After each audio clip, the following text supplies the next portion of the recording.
हनुमान जी की जीवन लीला, जीवन चरित्र ऐसा है, जबकि हमने कहा था कि हनुमान जी का जीवन चरित्र बड़ा अद्भुत है, विचित्र है। जिनका जीवन चरित्र दोहरा है, एक रामदास और एक रामदूत। रामदास का परिचय माता जानकी जी के सामने दिया कि रामदूत मैं मातु जानकी।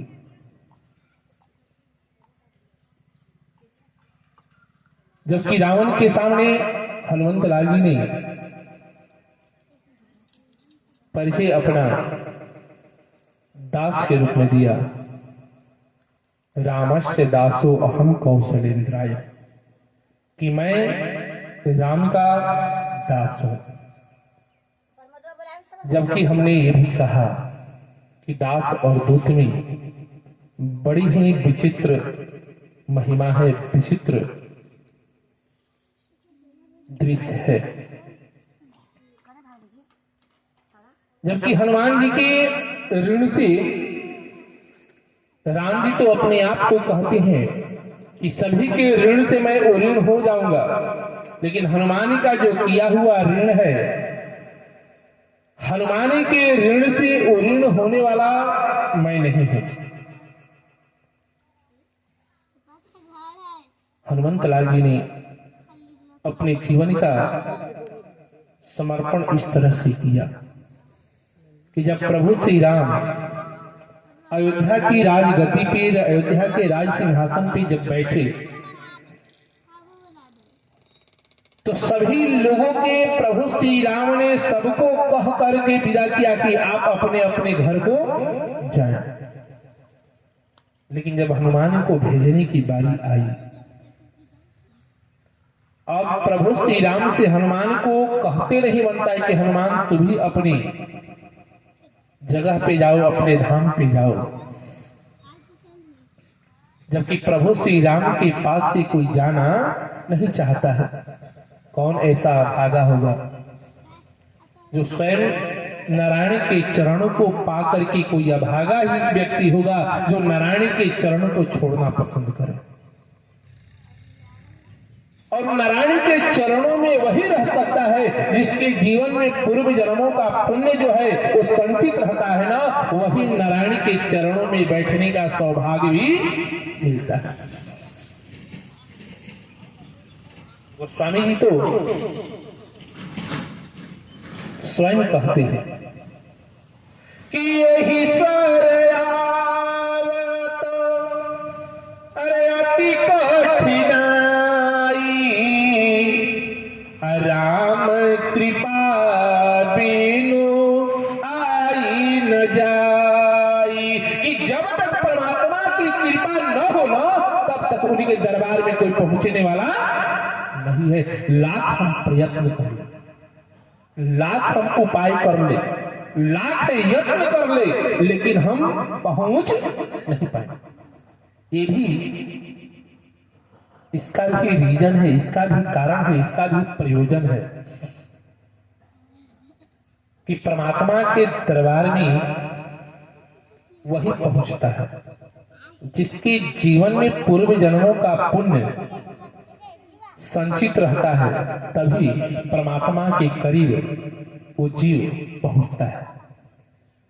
अगर पूर्व जन्मों का पुण्य आपके जीवन में संचित न हो ना, तो आप लाख प्रयत्न कीजिए, लाख उपाय कीजिए, लाख यत्न कीजिए, लेकिन आप पहुंच नहीं पाएंगे। अभी भी ऐसे भी कहा जाता है कि पूर्व जन्म के पाप से हरि चर्चा न सुहाय, जैसे ज्वर के ताप से भूख विदा हुई जाए।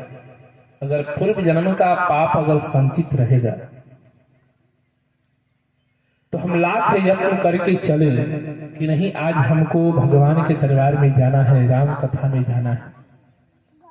लेकिन एक बात मैं आपसे कहूं, जिस घर में हम रहते हैं या हम आपके घर में 10 साल से 20 साल से रह रहे हो, अगर आप हमको अपने घर से निकालने की कोशिश कीजिएगा तो हम कभी निकलने की कोशिश करेंगे?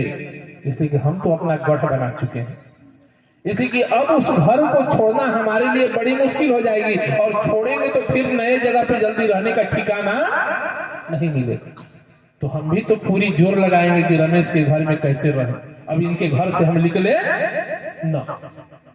रमेश भी जोर लगाएंगे कैसे हमारे घर से बाबा निकल जाए, लेकिन हम निकलने की कोशिश नहीं करेंगे। जितनी हमारी कुवत होगी, जितनी समर्थाएं होगी, हम एड़ी चोटी एक लगा देंगे कि इनके घर से हम निकलेंगे नहीं। लेकिन उसी तरह हमारे इस जीवन में जो पाप जो बरसों से बैठा है, वो भी तो इसका घर है। वो कब चाहेगा कि हम इस घर को छोड़ दे? कोई चाहेगा? जैसे हम आपके घर नहीं छोड़ना चाहते हैं, तो जो इस घर में बैठा है पाप रूपी, वो कभी चाहेगा क्या कि इस घर से निकल जाए? वो भी तो यत्न करेगा कि हम ना वहां जाएंगे और ना हमको निकलने का मौका मिलेगा। तो कहने का मतलब है, कहने का अभिप्राय है कि गोस्वामी जी ने ऐसे ही नहीं कह दिया कि पूर्व जन्म के पाप से, ये पाप का फल है कि जो हमें परमात्मा के दरबार में हम जाना भी चाहते हैं ना, तो जाने नहीं देता है। जिस तरह गोस्वामी जी ने कहा कि अगर किसी व्यक्ति को 104 डिग्री का बुखार हो जाए, और जब बुखार आ जाता है तो उसकी क्षुधा, भूख, पिपासा समाप्त हो जाती है। लाख कोशिश कीजिएगा इसको खिला दे, अगर बुखार आ जाए तो खाने का इच्छा करता है क्या? कहते अरे किसी तरह बलात् दुखा, खाएगा तो ताकत आएगा, तो बुखार जबरदस्ती तू खा, जबरदस्ती उसके मुंह में जैसे ढकेलते हो कि तुझे खाना पड़ेगा, और जबरदस्ती ढकेल करके खाता है, और तब शरीर में एनर्जी पावर मिलती है, तब कहीं जाकर के ये बुखार दूर भगता है। तो उसी तरह गोस्वामी जी ने कह दिया कि पूर्व जन्म के पाप सी अरे हरि चर्चा न सुहार, जैसे ज्वर के ताप से अब भूख विदा हो जाए, ठीक वही स्थिति है। आज प्रभु के चरणों में सबको आने का सौभाग्य मिला। जितने भी राम रावण युद्ध में जो लोग भी थे, नल नील अंगद जयंत मयंत सुग्रीव विभीषण, जितने लोग भी थे, जामवंत, सब लोग बैठे रहते हैं, लेकिन भगवान सबको भी विदा करने लगते हैं कि अब तेरे जीवन का पुण्य समाप्त हो गया, अब तो भी यहां से खिसक। लेकिन आज तक हनुमान को प्रभु से कहते नहीं बना कि हनुमान तू मेरे दरबार से तू चला जा। कभी तक कहा क्या? कारण कि हनुमान जी का जीवन जो है समर्पण का जीवन है। क्या है? समर्पण का जीवन है। और समर्पण का जीवन किसके जीवन में होता है? तो जो दास होता है ना, सेवक जो होता है ना, तो सेवक का जीवन जो है वो मालिक के चरणों में समर्पण कर देता है कि मालिक अब जैसे रखे, जाही विधि राखे राम ताही विधि। भगवान से तो हनुमंत लाल जी ने कह दिया कि मेरे जीवन में कोई इच्छा नहीं है, इस शरीर मेरा नहीं है, इस शरीर आपका है, इसको जैसे रखना हो, जहां रखना हो वहां रख दो, लेकिन इस पे हमारा कोई अधिकार नहीं है कि हम जो चाहें सो करें। एक बात और मैं कह दूं, आज के परिवेश में सब कोई चाहता है कि हम स्वतंत्र रहें। सब कोई चाहता है ना कि हम स्वतंत्र रहें। आप अपने जीवन में अनुभव कीजिए, पहले आप अपने जीवन में अनुभव कीजिए, तब दूसरे के जीवन को देखने का हमको अधिकार है। जिस जिस व्यक्ति ने अपने जीवन में स्वतंत्रता को ग्रहण किया, उस व्यक्ति के जीवन जो है नरक के समान हो गए। जिस जिस व्यक्ति ने अपने जीवन की स्वतंत्रता स्वीकार की, उस व्यक्ति के जीवन जो है स्वर्ग का समान बन गया। अब उदाहरण देखना चाहते तो उदाहरण भी आज से पहले जो वयोवृद्ध बैठे हैं, लोगों को पहले समाज से भय था कि नहीं था, कि समाज हमको क्या कहेगा, समाज हमको, तो समाज के लोक और लाज में हम बंधे रहते थे, लोक और लाज में बंधे रहते थे, जिससे हमारी मान मर्यादा और प्रतिष्ठा बनी रहती थी। पहले कोई भी व्यक्ति था तो गांव के लोगों से डरता था कि वो चाचा है, वो दादा है, वो बाबा है, हमको गलत देख लेंगे तो 2-4 हाथ दे देंगे, और घर गए तो अगर उलाहना घर में पहुंच गए तो माता पिता भी 2-4 लाठी दे देंगे, हाथ नहीं लाठी दे देंगे, बात है ना। तो भय रहता था, डर रहता था, और डर के कारण हम कोई गलती नहीं करते थे। लेकिन आज वही, जब हमको अपनी माता से डर नहीं है, पिता से डर नहीं है, तो फिर समाज से डर रहेगा क्या। और जिस दिन डर समाप्त हुआ उसी दिन हमारे जीवन की परिस्थिति और स्थिति बिगड़ने लगी। स्वतंत्रता हमारे जीवन में मिली, और स्वतंत्रता जैसे मिली वैसे ही हमारे जीवन का मार्ग जो है वो प्रशस्त नहीं हुआ। हम समझे कि हमारे जीवन का मार्ग प्रशस्त हो गया, तो हमारे जीवन का मार्ग प्रशस्त नहीं हुआ। समझेंगे कि कोई स्वतंत्र है इस दुनिया में, क्या इस पूरे ब्रह्मांड में कोई स्वतंत्र नहीं है। हम कहेंगे कि परमात्मा स्वतंत्र है। सबके मन में भावना ये होगी कि परमात्मा स्वतंत्र है ना, उनके ऊपर किसी का अधिकार नहीं है, वो जो मर्जी आवे सो कर सकते हैं।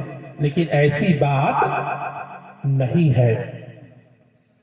भगवान भी, ईश्वर भी किसी के बस में है, किसी के नियंत्रण में बैठे हैं। परमात्मा भी अपनी इच्छा के विरुद्ध, वो अपनी इच्छा से कोई कार्य करने के अधिकारी नहीं है। अगर अपनी इच्छा से करने की बात होती तो भला नारायण को किसी को आदेश देने की जरूरत थी क्या? किसी की जरूरत नहीं थी। आज वैसे नारायण से लोगों ने पूछा, ये बात को आप लोग ध्यान से थोड़ी ध्यान देकर के देखेंगे। भगवान नारायण से लोगों ने पूछा कि प्रभु, आप जब धराधाम पे अवतार लेते हैं तो आपकी सिंहासन तो खाली हो जाती होगी। भगवान ने कहा कि बिल्कुल नहीं। इसलिए कि सिंहासन का खाली होने का मतलब, कुर्सी को खाली होने का मतलब कि अशुभ का लक्षण है। सिंहासन कभी खाली नहीं रहनी चाहिए। अगर खाली हो गई तो यह मंगल का सूचक है। तो भक्तों ने कहा कि जब आप परम धाम को छोड़ करके जब धरा धाम पे अवतार लेते तो फिर उस सिंहासन पे कौन बैठता है? भगवान ने कहा कि उस सिंहासन पे मैं अपने भक्त को बैठा देता हूं। किसको? भक्त को। और भक्त ही उस सिंहासन का संचालन करता है, सिंहासन का संचालन करता है। अब जैसे ले लीजिए, एक नहीं जितने उदाहरण खोजेंगे ना उतनी उदाहरण मैं आपके सामने रखूंगा।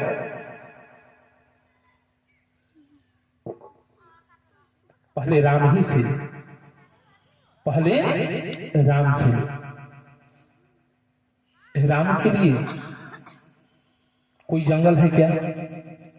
राम तो हर जगह मौजूद है। हम में, तुम में, खड़ग खंभ में, घट घट व्यापे राम। तो फिर राम को वनवास देने की समर्थ कहां है किसी को? यही बात केवट प्रभु से कहता है। प्रभु जब केवट से नाव मांगते हैं कि मांगी नाव केवट आना, कही तुम्हार मरम मैं जान। केवट क्या कहता है कि कही तुम्हार मरम मैं जान। विचार कीजिए, कि जिस नारायण के मर्म की महिमा को गाने से वेद भी नेति नेति कह करके चिल्लाता है कि मैं आपकी महिमा को नहीं जानता, मैं आपकी महिमा को नहीं जानता। इस रामचरितमानस के सबसे अछूता पात्र कोई है, सबसे अछूता तो कीमठ है ना। कीमठ को पढ़ाई से कोई वास्ता नहीं, केवट किसी गुरुकुल में पढ़ने के लिए नहीं गया है। केवट ने को किसी शास्त्र से, किसी वेद से कोई मतलब सरोकार नहीं रहता है। एक उदाहरण नहीं, भगवान को कई उदाहरण देता है और सब लोगों को भी कहता है। जबकि अनपढ़ व्यक्ति ये कहे कि मैं आपकी महिमा को जानता हूं, तो भला उसकी बात पे तो कोई भी हंस देगा कि ये मूर्ख क्या जानता होगा। ये मूर्ख, अगर मूर्ख आदमी कहेगा कि मैं आपके विषय में जानता हूं, ज्ञानी से लोग पूछे तो ज्ञानी तो दोनों हाथ उठा देता है कि मैं भगवान के मर्म को नहीं जानता, भगवान के महिमा को नहीं जानता, भगवान के गुण के विषय में भी मैं नहीं जानता। लेकिन एक अनपढ़ है, गंवार, जाहिल, पूरे रामचरितमानस में अगर कहा जाए तो इसके जैसा कोई अनपढ़ गंवार इस रामचरितमानस में कोई नहीं है। भिलनी को तो कहा भी जा सकता था कि भिलनी अपने गुरु के पास रह करके कुछ ज्ञान भी अर्जित करना होगी। सेवरी, जैसे कि संत महात्मा के पास कोई रहता है तो कुछ न कुछ हासिल कर ही लेता है, तो सेवरी तो कुछ न कुछ महात्मा से तो हासिल कर ही ली होगी। मातंग ऋषि ने सिखाया पढ़ाया होगा, लेकिन केवट कहा गया हो, तो इसलिए तो सेवरी को तो अलग कर देते हैं, लेकिन कीमत को हम अलग नहीं कर सकते। लेकिन एक बात और मैं कह दूं कि इस रामचरितमानस में अगर कोई महान है तो कीमत से बड़ा इस रामचरितमानस में कोई महान व्यक्ति भी नहीं है। ऐसे ही कीमत ने नहीं कह दिया कि कही तुम्हारे मरम में जाना। जब समर्थवान दोनों हाथ उठा सकते हैं और असमर्थवान व्यक्ति कहता है कि मैं मर्म को जानता हूं, लोगों ने पूछ दिया कि तू क्या जानता है। कीमत ने कहा कि मैं क्या नहीं जानता, पहले इनसे पूछो कि इस घाट पे क्यों आए हैं, इस घाट पे आने की जरूरत क्या है। जबकि कीमत ने कहा कि यही घाट की थूर की दूरिया है कछु, लौ जल था दिखाए हजू, कि नाव की आपकी जरूरत नहीं है, मैं थोड़ी रास्ता बता देता हूं, घुटने भर पानी है, आप प्रवेश करके आप गंगा पार जा सकते हैं। लेकिन मैं जानता हूं कि आप गंगा पार नहीं करेंगे,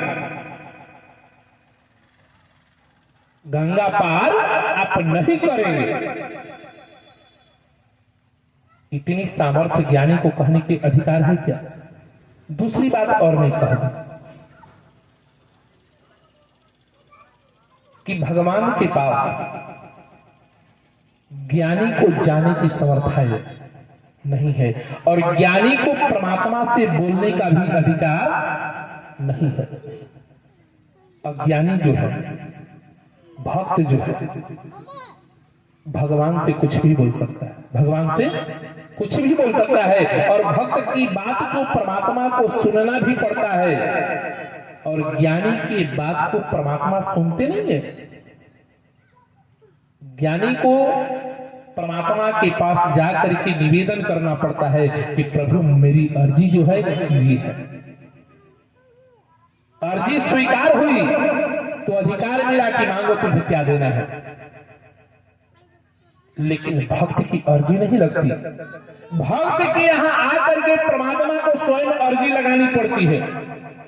अंतर दोनों में देखिए, स्वयं आकर के अर्जी लगानी पड़ती है। कीमत ने कहा कि इनसे पूछिए कि इनको हमें नाव मांगने की क्या जरूरत है। जब ये अपने आप को राजा है, राजकुमार है, तो राजा का कर्तव्य क्या होता है, आदेश देना। क्या होता है, आदेश देना। ये सीधे कहते हैं कि एक केवट नाव लेके इधर आ। किसी सेवक को भी कहते कि जाओ उसको बुला के लाओ, तो हमको जाना पड़ता, कारण कि मेरे राजा का आदेश है। कीमत ने गलत कहा क्या, हम तो इनके एक दृष्टिकोण से अगर देखा जाए तो हम इनके सेवक हैं, हम इनके प्रजा हैं, तो फिर प्रजा से मांगने का अधिकार कहां हो सकता है। जैसे भगवान शंकर और प्रभु श्री राम की जब वार्ता चली, इस बात को लेकर के आगे प्रसंग आएगा, हो सकता है कि न भी आए, पहुंच भी न पाए, लेकिन जब भगवान शंकर की विवाह करने की बारी आई,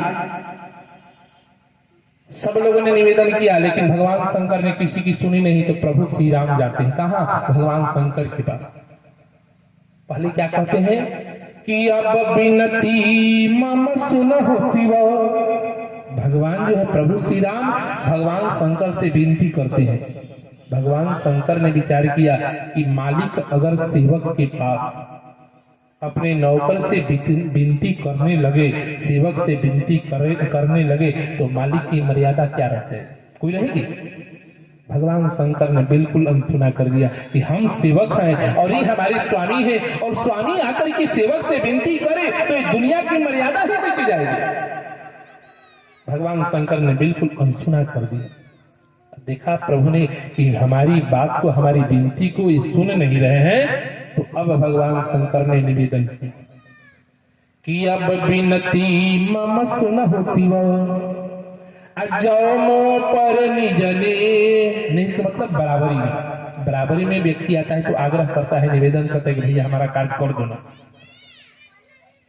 जब निवेदन किया तो भगवान शंकर ने विचार किया कि स्वामी और सेवक में मित्रता कैसी, फिर तो ये भी मर्यादा समाप्त है, तो फिर मालिक और सेवक कहलाने से क्या फायदा। भगवान शंकर ने नहीं सुना। जब दोनों बात को भगवान शंकर ने ठुकरा दिया, तब प्रभु श्री राम ने आदेश दिया। पहले क्या कहा कि अब विनती मम सुनहु शिवा जो मो पर निजने। तब आज्ञा देते हैं कि जाई विवाह शैल पही।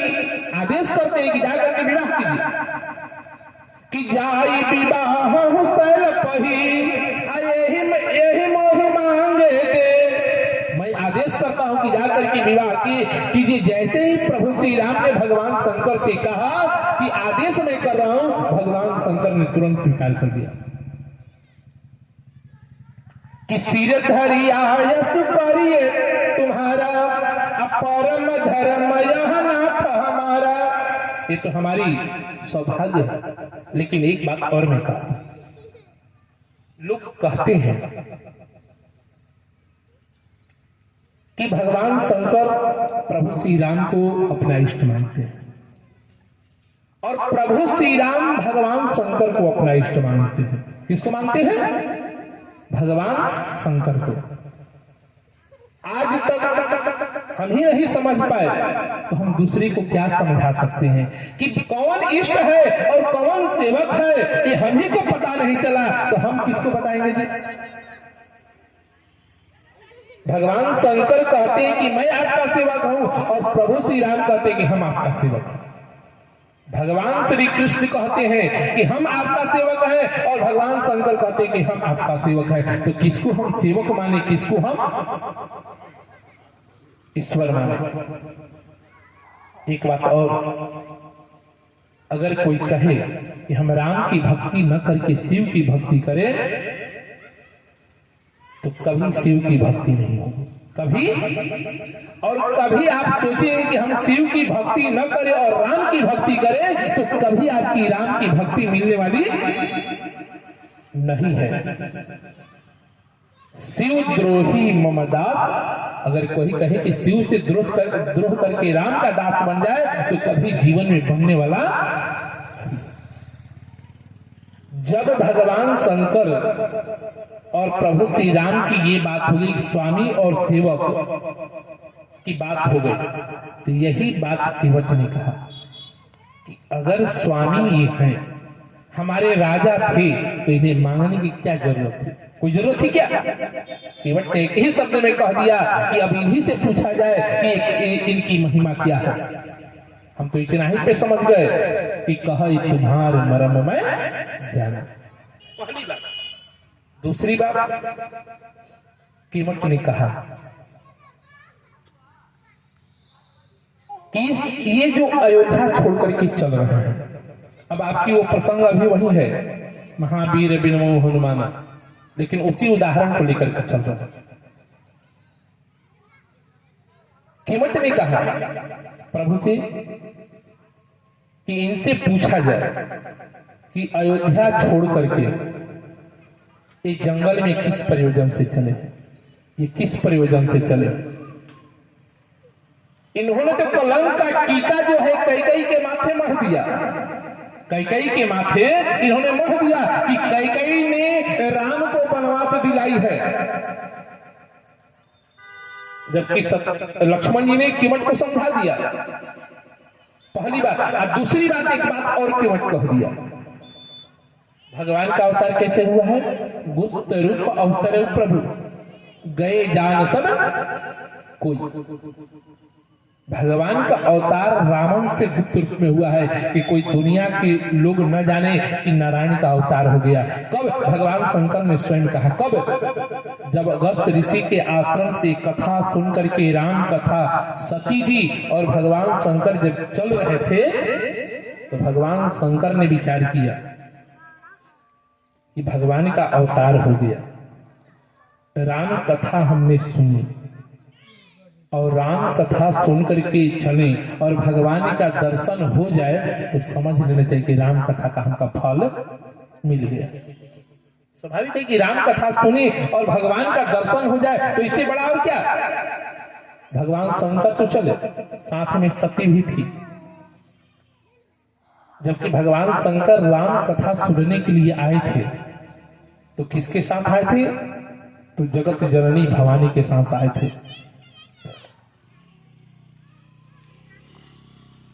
जब चले तो गोस्वामी जी ने बहुत सुंदर विशेषण लगाया। किसके साथ? सती के साथ।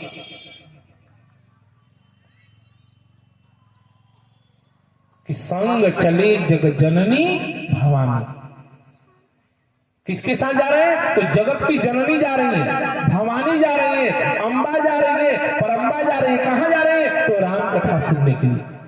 जो राम कथा सुनने के लिए जाए तो उसकी महिमा अंत नहीं अनंत हो जाती है। उसकी जितनी भी वर्णन किया जाए उतना ही कम है। लेकिन राम कथा में जाने के बाद और राम कथा न सुने तो उसकी महिमा बिल्कुल जीरो हो जाती है, माइनस में चली जाती है। अभी तक तो गोस्वामी जी ने सती को कहा जगत जननी, सती, भवानी, अंबा, परम्बा। जब राम कथा में जाने के बाद सती जब कथा नहीं सुनती है और भगवान शंकर के साथ जब चलती है तो क्या कहते हैं गोस्वामी जी महाराज? कि संग चले लिए दक्ष कुमारी। दक्ष कौन है? तो अहंकार के प्रतीक है। ये अहंकार की बेटी जा रही है जो कथा में गई और सुनी नहीं। सब पद को गोस्वामी जी ने एक ही बार में छीन लिया। अब ये सती नहीं है, ये दक्ष कुमारी है, ये अहंकारी है। वो जा रही भगवान शंकर के साथ। और जब अहंकार आ जाए ना तो भगवान की कभी दर्शन नहीं हो सकता है। हम लाख प्रयत्न कर ले, लाख कोशिश कर ले, और वैसे व्यक्ति को भगवान शंकर जैसे व्यक्ति भी समझाए ना, भगवान शंकर जैसे व्यक्ति भी ब्रह्म का दर्शन कराए ना तो कभी दर्शन होने वाला नहीं है। देखिए भगवान शंकर ने जब प्रभु श्री राम को प्रणाम किया, जय सच्चिदानंद कह नामा कह करके प्रणाम किया, तो सती के जीवन में तो अहंकार था। सती ने विचार किया कहां सच्चिदानंद है, इस जगत के तो सच्चिदानंद स्वयं है और इनके सामने दूसरा सच्चिदानंद कौन आ गया। भगवान शंकर ने लाख दर्शन कराया लेकिन सती दर्शन नहीं कर पाई। मानो प्रभु श्री राम ने ये कहा, भगवान शंकर को ये संदेश दिया, जबकि प्रभु श्री राम के पास भगवान शंकर इसलिए नहीं जा रहे कि भगवान का अवतार तो गुप्त रूप से हुआ है। अगर कहीं मैं जाकर के प्रणाम करूं और रावण को ये पता चल जाए कि नारायण का अवतार हो गया तो पूरा भेद खुल जाएगा। तो इसलिए दूर से ही भगवान शंकर ने प्रणाम किया। पहली माया प्रभु ने भगवान शंकर के ऊपर रख दिया कि जब तक मैं जिसको न चाहूं, जेहि जान नहीं से ही देई जनाऊं, कि जब तक मैं ना चाहूं तब तक मेरे विषय में कोई जान नहीं पाएगा। यही बात लक्ष्मण जी केवट से कहते हैं कि नारायण है, ये ब्रह्म है। इधर मना किया जा रहा है कि भगवान का अवतार हुआ है, गुप्त रूप से हुआ है, और इधर स्वयं लक्ष्मण जी महाराज केवट को रात्रि में सत्संग में सुनाते हैं कि यही नारायण है, यही नारायण है, यही ब्रह्म है। तो फिर तो लक्ष्मण जी ने उनकी महिमा को पोल खोल दिया। केवट जान गया कि ये ब्रह्म है, लेकिन इधर ये भी कह रहा है कि जेहि जान नहीं सही दे, जिसे मैं चाहूंगा ना वही मेरी महिमा जान सकता है। भला यहाँ पढ़ा लिखा एक से एक विद्वान बैठा है और अनपढ़ गंवार कह रहा है कि कहे तुम्हारे मर्म में जान। जब सती जैसे व्यक्ति नहीं समझ पाई और केवट एक कह रहा है कि मैं जानता हूं, ये तो बड़ी आश्चर्य की बात है। दूसरी बात, केवट ने कहा कि इनसे एक बात और पूछी जाए, एक बात और पूछी जाए। पहले कैकेयी के ऊपर दोष लगाया कि आपने कैकेयी को दोष दिया कि कैकेयी के माध्यम से आपका वनवास हुआ। क्या इनका आपका वनवास कैकेयी के वरदान से हुआ है? प्रभु ने स्वीकार किया कि नहीं। तो फिर केवट ने कहा कि हमने तो सुना है कि आपका अवतार किस लिए हुआ है कि विप्रधेनु सुर संतहित कि लीन मनुज अवतार। अब किस लिए अवतार किए हैं? प्रभु को स्वीकार करना पड़ा कि जब जब होई धर्म के हानि, बाढ़ असुर अधम अभिमानी, कि जब जब असुरों का अत्याचार बढ़ता है, पापाचार बढ़ता है, दुष्टों का अत्याचार बढ़ता है, तब मैं धराधाम पे अवतार लेता हूं। पहली बात केवट ने कहा। केवट ने कहा कि दूसरी बात मैं इनसे पूछना चाहता हूं। अब ये बताएं, जब आपका राज्याभिषेक हो रहा था, जब आपका राज्याभिषेक हो रहा था, तब आपने अपने ही मुख से कहा है कि जन्मे एक संग सब भाई। हम चारों भाइयों का एक साथ ही जन्म हुआ, एक साथ गुरुकुल में पढ़ने के लिए गए, एक साथ खेले, एक साथ विवाह हुआ, एक साथ बढ़े। लेकिन फिर इस अवध के राज में ये तो बड़ा अनर्थ हो रहा है कि एक को राज और तीसरे को राज से विमुख। ये तो बड़ी गलती है, जबकि राजपाट चारों भाई को मिलनी चाहिए, चारों भाई को मिलनी चाहिए। और आपने क्या किया कि हमको अकेले इस राज को भोगना नहीं है, और जब तक मेरे बाप जीवित रहेंगे ना तब तक चारों भाइयों का हिस्सा मिलने वाला नहीं है। तो आपने पहले ही राज को परित्याग कर दिया। ये बात है कि नहीं? प्रभु ने स्वीकार किया कि हाँ, हमने अपने मुख से कहा है कि जन्मे एक संग सब भाई। केवट ने कहा कि यही बात नहीं है, और एक बात है। पहली बात कि अवध की सत्ता ये समझौता की सत्ता है। क्या चीज है? समझौता की। अवध में दशरथ बैठे हैं, अवध के राजा दशरथ, और उधर लंका के राजा दशानन। महाराज दशरथ भी चक्रवर्ती नरेश है। चक्रवर्ती नरेश का मतलब कि एक छत्र शासक, एक छत्र, दूसरा कोई अब उस क्षेत्र में नहीं रहेगा। और उधर दशानन, वो भी चक्रवर्ती अपने आप को कहता है, दशानन चक्रवर्ती कहता है, लेकिन दशानन चक्रवर्ती है नहीं। कैसे नहीं है?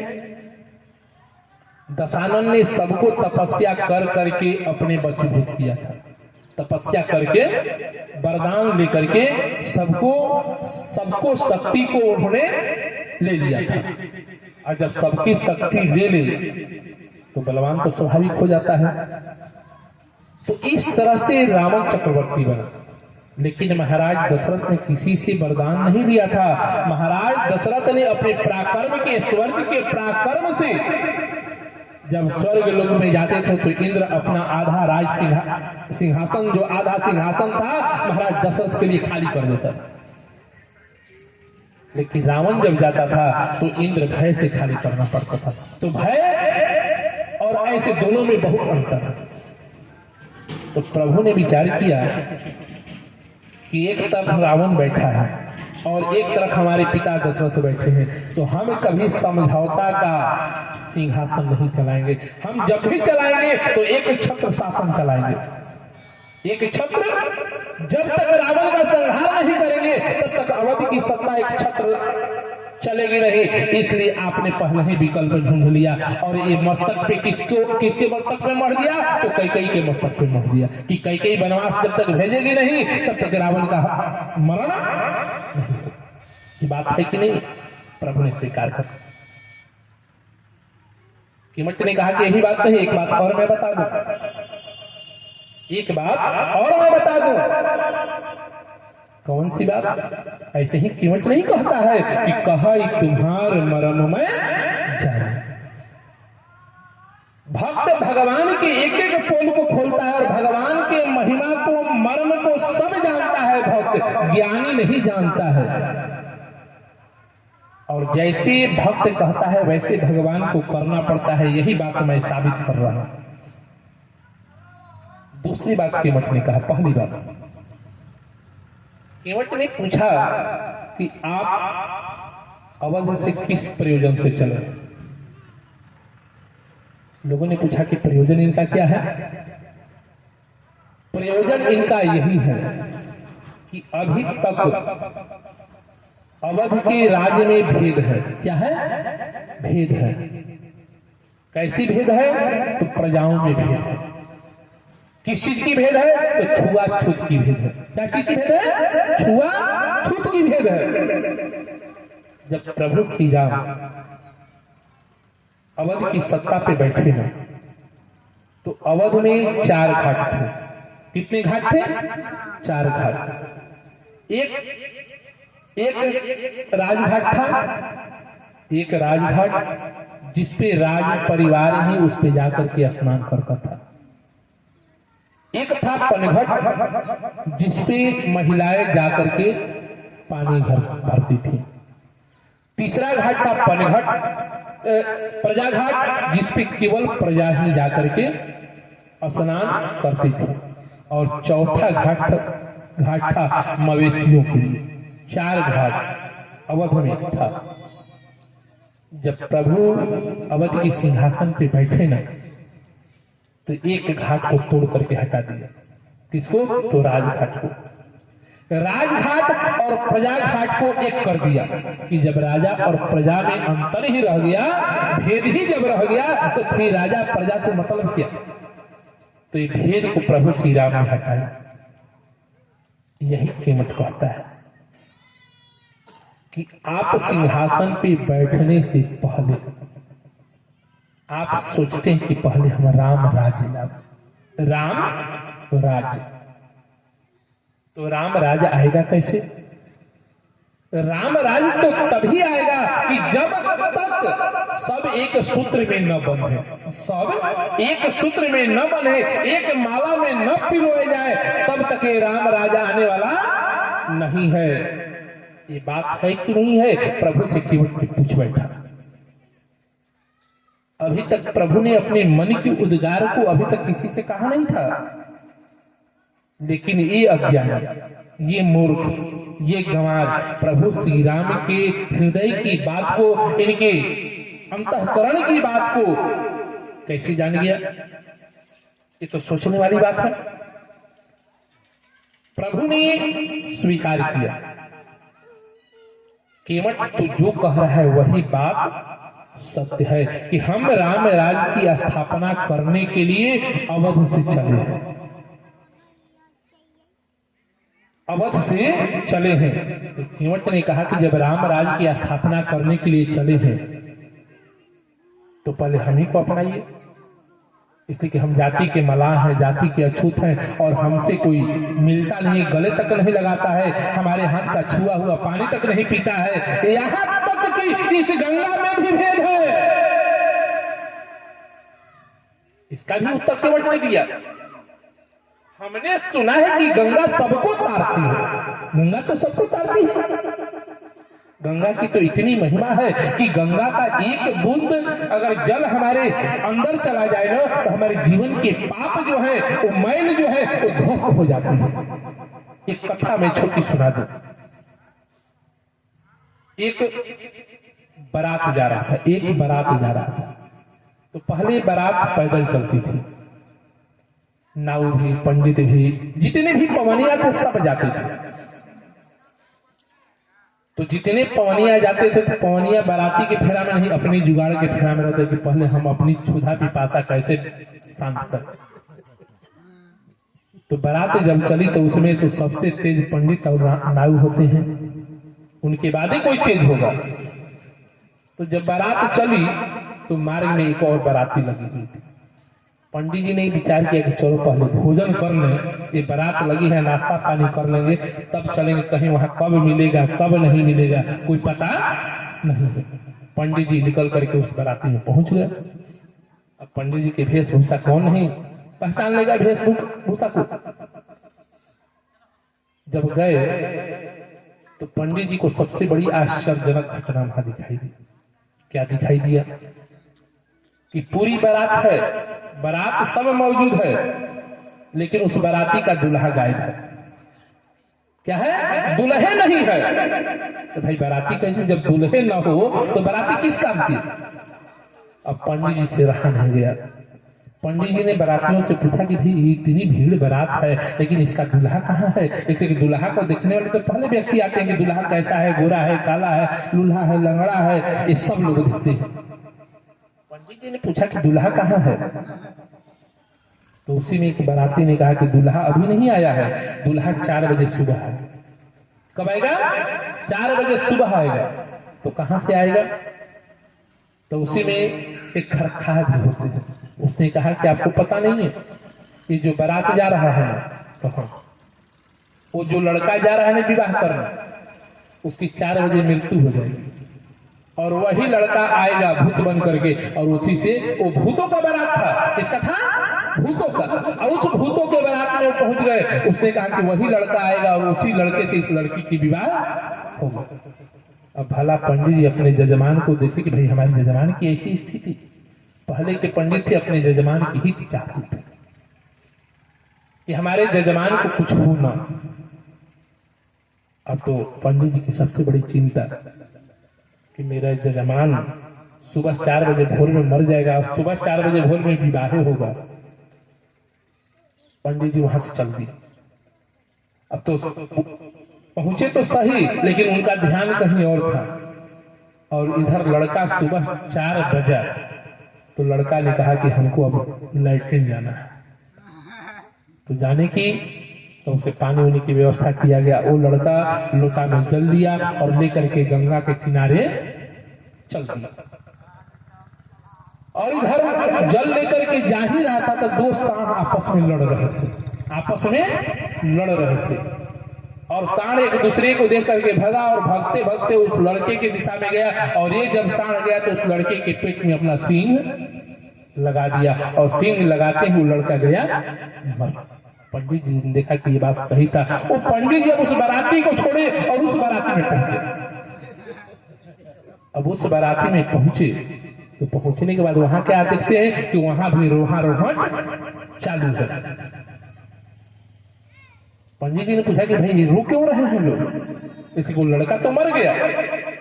भूतों ने कहा वो लड़का तो मर गया, लेकिन उस लड़के को मुक्ति मिल गई। उस लड़के को मुक्ति मिल गई, जबकि उसे भूत बन करके आना था, लेकिन अब वो भूत नहीं बना, उसे मुक्ति मिल गई। तो कैसे? भूतों ने कहा कि जो सांड लड़ रहा था ना, उसके सींग में गंगा की मिट्टी लगी हुई थी, गंगा की मिट्टी लगी हुई थी, और वो मिट्टी उसके पेट में प्रवेश कर गया, जिसके कारण उसकी मुक्ति मिल गई। गंगा के नाम से ही व्यक्ति के जीवन के दोष जो है वो क्षीण हो जाते हैं, दोष समाप्त हो जाते हैं। जब एक केवट प्रभु के चरण को धोने लगा ना, तो किसी ने आके कह दिया कि केवट तू ये क्या कर रहा है? अरे इस धराधाम पे एक गंगा तो पहले से उपस्थित है, एक गंगा पहले से उपस्थित है, और तू दूसरी गंगा को प्रकट करने चल दिया। इसका भी प्रमाण है रामचरितमानस में।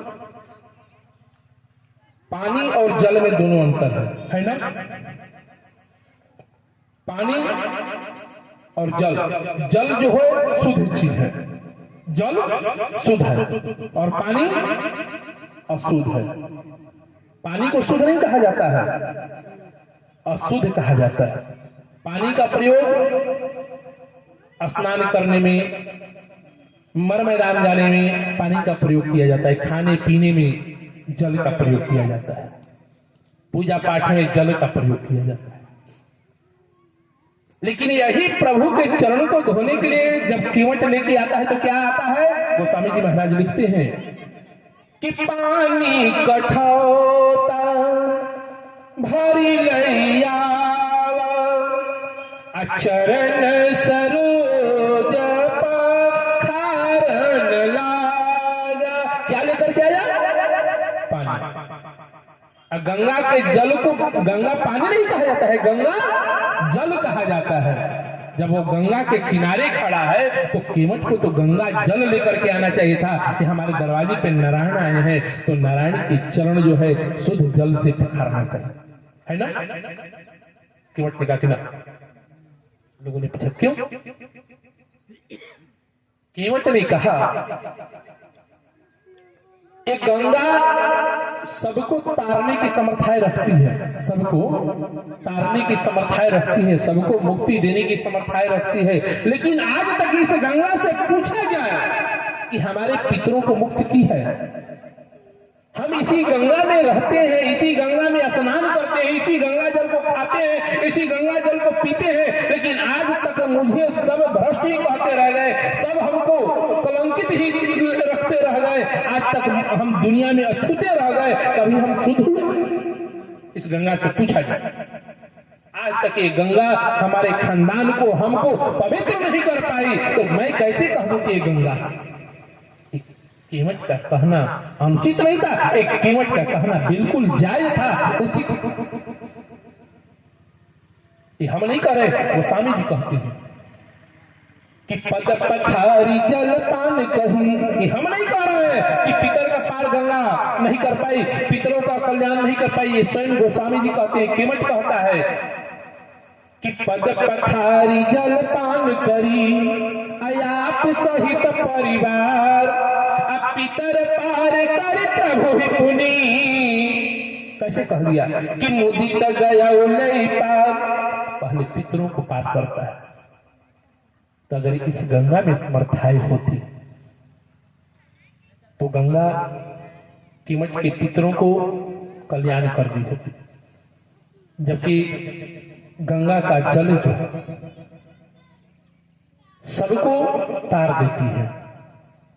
तो केवट ने यही कहा कि कहा तुम्हारे मर्म में जाना, कि इस गंगा की जितनी महिमा नहीं है उससे ज्यादा आपकी महिमा है, और आप हमको अपनाने के लिए आए हैं कि इस अछूते को जब तक नहीं अपनाएंगे तब तक हमारी राम राज की स्थापना होने वाली नहीं।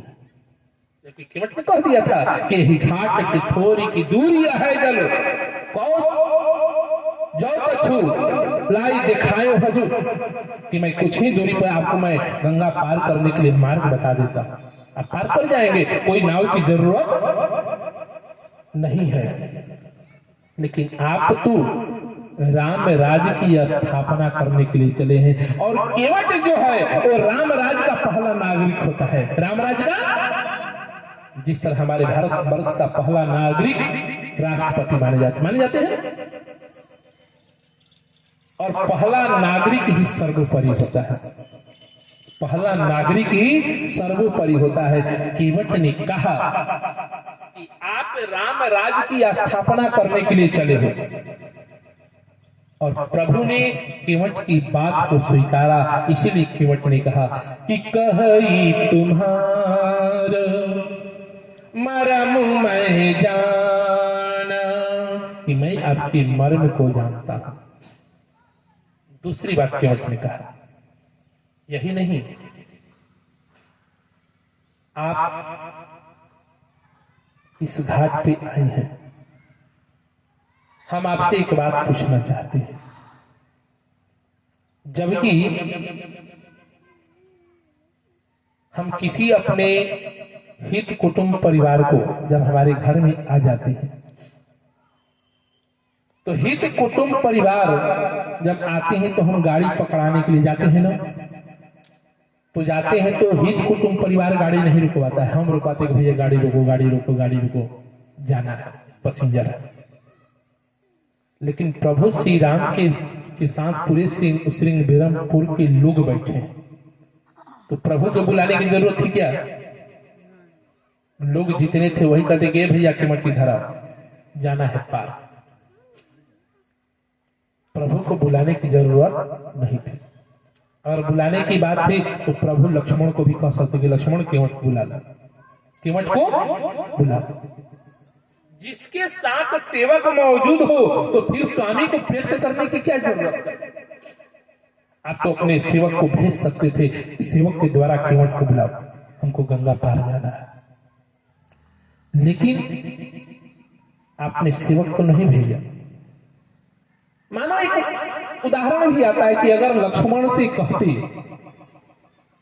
तो लक्ष्मण ये भी कह सकते हैं कि भैया आप देख नहीं रहे कि हम लोग गंगा के किनारे आए हैं और कीमत जो है ये अपनी नाव को गंगा की धारा में खड़ा कर रखा है, इसको तो स्वतः आकर के हमको लेके चलना चाहिए। जब कोई पैसेंजर आता है तो गाड़ी वाला ऐसे ही कहता है कि भाई आओ, जल्दी आओ, गाड़ी में बैठ जाओ। लेकिन केवट तो अपनी नाव को और दूर खड़ा कर दिया कि इस नाव में चढ़े ना। केवट ने भी होशियारी की। क्या होशियारी किया कि अगर हम किनारे पे नाव को खड़ा करेंगे तो नाव खड़ा रहेगा तो कोई भी आके चढ़ जाएगा। वो पूछेगा, अगर गाड़ी यहाँ खड़ी हो जाए, जाना हो यहाँ से अरवल, तो गाड़ी पता हो कि ये गाड़ी जाने वाली है अरवल, तो कोई ड्राइवर से नहीं पूछता है, जाकर के गाड़ी में बैठ जाता है। तो केवट ने कहा कि ना हम स्टेशन पे अपनी गाड़ी रखेंगे और न इस गाड़ी में कोई चढ़ेगा, इसलिए स्टेशन से हटा करके गाड़ी खड़ा कर दी, धारा में खड़ा कर। लक्ष्मण भी बुला सकता था, लक्ष्मण भी बुला सकते थे। लक्ष्मण जी ने कहा कि भैया अगर हम बुलाएं, अगर नहीं आया तो फिर हमारे हाथों से बड़ी अनहोनी हो जाएगी। इसलिए कि हम जाति के क्षत्रिय हैं और क्षत्रिय किसी की बात को पसंद, अगर कोई आदेश की अवहेलना करे तो ये हमारे बस की बाहर है कि हम इसको छोड़ दें, फिर द्वंद्व होगा, इसलिए किसी और से कह दीजिए।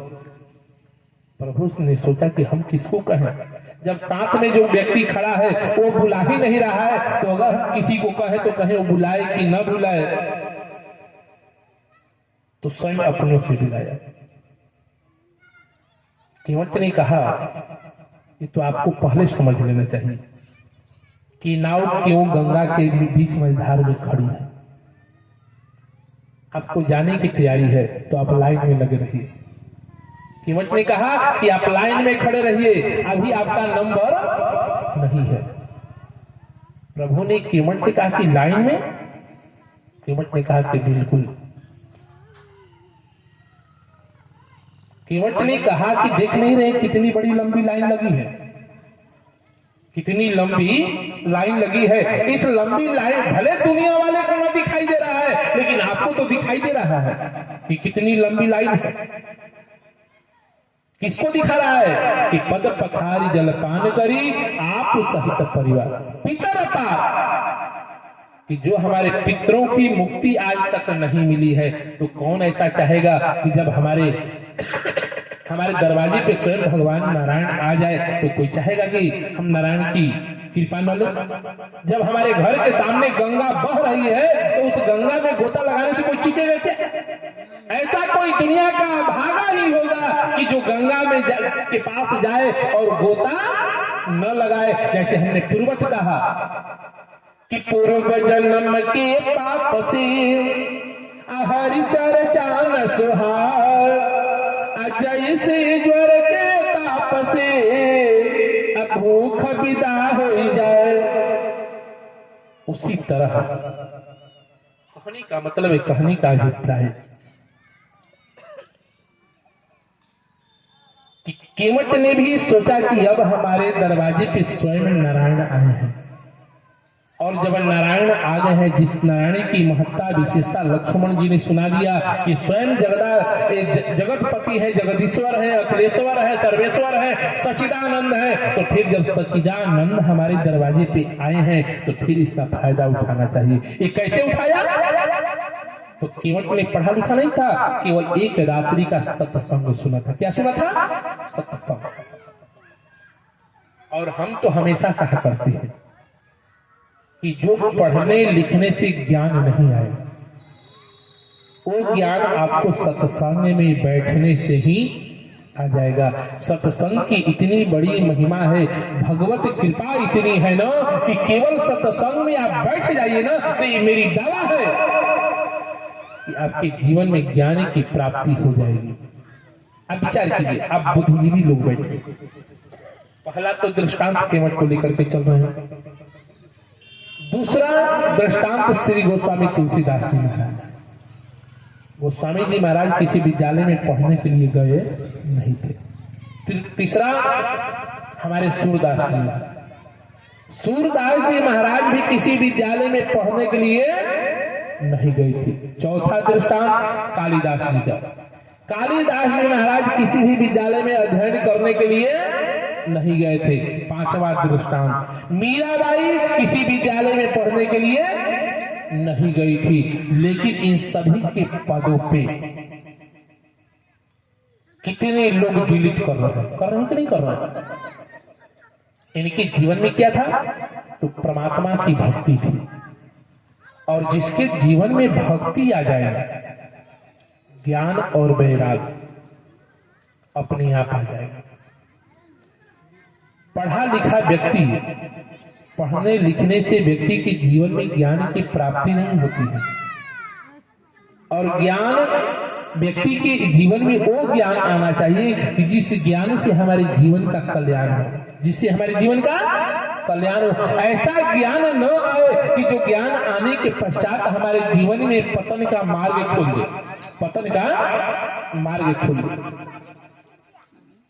ज्ञान वो चीज है।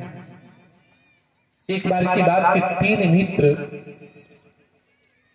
मित्र थे, और तीनों की मित्रता बड़ी घनिष्ठ थी, बड़ी घनिष्ठ थी। वो जहां भी रहते एक ही साथ रहते, जहां भी जाते एक ही साथ जाते। इन तीनों की दिनचर्या थी। ये तीनों जब गांव से चले कि चलो भाई बाहर हम लोग कमाने के लिए चलते हैं, घूमने के लिए चलते हैं, घूम फिर करके कमा करके कुछ हम उधर से आएंगे। वो तीनों यहां से निकल करके मानो बिहार की राजधानी पटना में गए।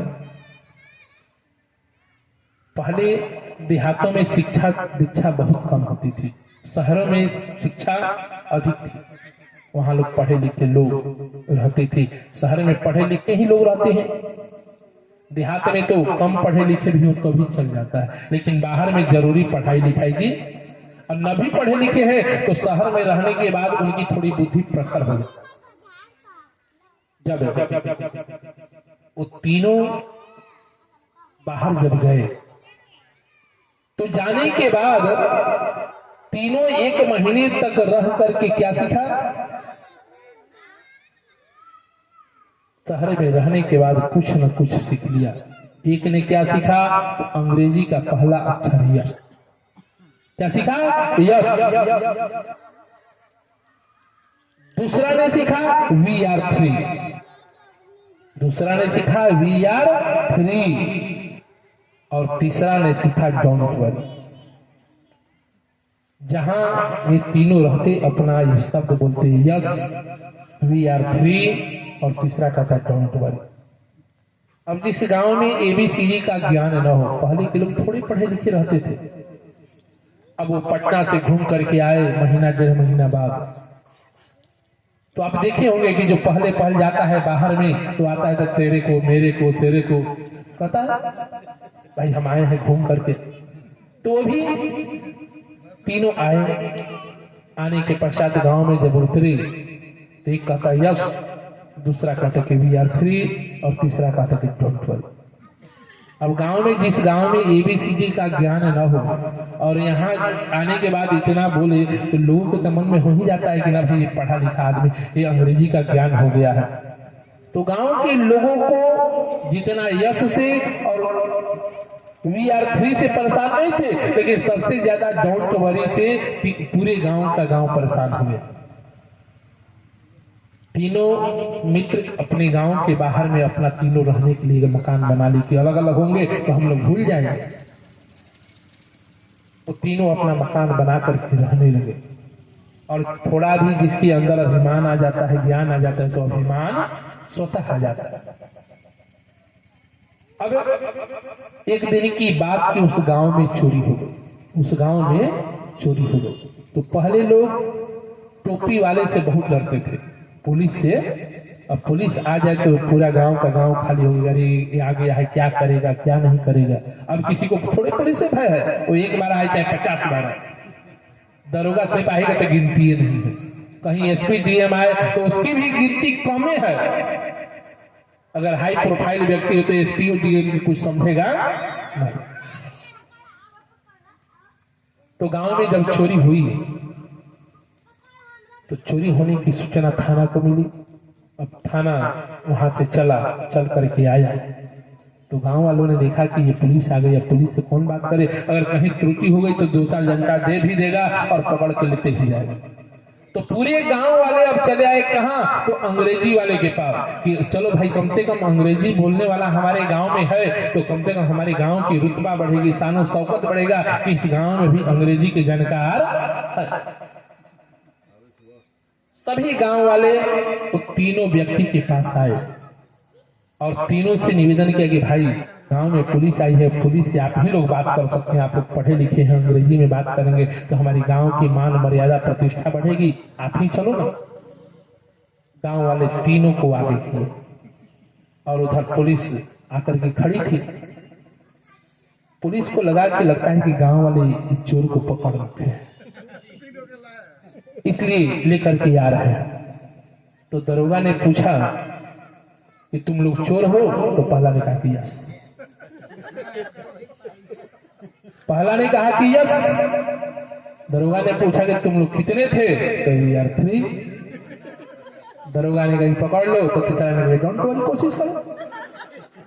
ऐसा ज्ञान ना हो वो ज्ञान हमें जीवन के नर्क तक पहुंचा दे। ज्ञान तो वो है कि सा विद्या या विमुक्ते, कि विद्या वो हमारे जीवन के मुक्ति के मार्ग को प्रशस्त कर दे, वही विद्या है। ऐसी विद्या, ऐसा ज्ञान न हो कि जो हमारे जीवन के नर्क बना दे। केवट ने प्रभु से कहा कि महाराज हमने तो पढ़ा, हम तो पढ़े लिखे नहीं है, केवल सत्संग सुना था। और सत्संग का जो ज्ञान होता है ना, वो व्यक्ति के जीवन के मार्ग को प्रशस्त कर देता है। पढ़ा लिखा व्यक्ति ज्ञानी नहीं हो सकता है। इसी के साथ वाणी का विराम रहेगा और सभी राम भक्तों को जय श्री राम रहेगा। ये प्रसंग फिर कल से रहेगा, यहीं पे हम लोग उपस्थित रहेंगे कि कहे तुम्हारे मर्म में जाना, कि कीमत किस तरह से कर रहा है। इसी बात पे वाणी का विराम और सभी राम भक्तों को जय श्री राम। 2 बार प्रभु का नाम, उसके पश्चात आरती और प्रसाद लेकर के तब जाएंगे कि श्री राम जय